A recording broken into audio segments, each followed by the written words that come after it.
He swore to heaven, but I felt a bit uneasy. My mind kept replaying the image of them sitting on the sofa. Jack wouldn't, would he? I had pursued him relentlessly for half a year before succeeding. He couldn't possibly be won over in just one evening, right? I still felt a bit anxious, partly due to my lack of self-confidence and partly because I wasn't sure how long Jack could resist. Jack didn't stay over that night. He has another apartment in the next building, so he went back there. Early the next morning, he came over to bring me breakfast. There were 7 or 8 dishes spread out on the table. Emma saw this and smiled smugly. Brother minus and minus law, did you bring so much because you knew I was here today? Wow, I love the soup dumplings from this place, but they never do deliveries. Did you go and pack all this early in the morning?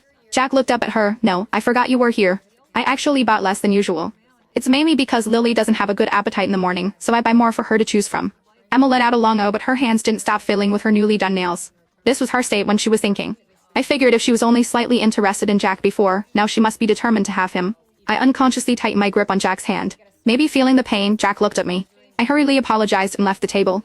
In the evening when I got off work, they were again sitting on opposite ends of the sofa. When I came back, Jack got up to greet me. He whispered to me, doesn't your cousin have a job? Why is she here every day? Doesn't she have her own place? What's the deal with her always being at our place? I looked up at him and said if you add her on Snapchat she might leave us alone. His expression stiffened. After a moment he said, I just added her. She said she'd go home tomorrow if I did. I just said oh and went into the bedroom. Jack followed me in, hugging me and asking if I was angry. I just don't want to see her every day. I added her, but I can block her, you know. Look, I've already set her to do not disturb. As he spoke, he took out his phone and held it up to my face, trying to prove his innocence. I didn't say anything, but my disappointment must have been obvious because Jack held my hand and comforted me for a long time. At dinner, he kept trying to make conversation with me and piled food onto my plate. Emma saw this and just smiled. Our Jack is very attentive, isn't he? Jack ignored her. He was focused on discussing with me about the store layout problem for a direct minus sales brand he was working on. Emma deliberately made a noise at the dinner table to get our attention. When we looked at her, she smiled and said, oh my, you're talking about something I'm good at. I got a bit excited. She turned to Jack, who looked confused, and said, my ex-husband has a direct minus sales brand and that's doing quite well. He has many channels that he could share with me. For Lily's sake, I could help you out. Then she went on to introduce the brand in detail. I could see that Jack was very tempted.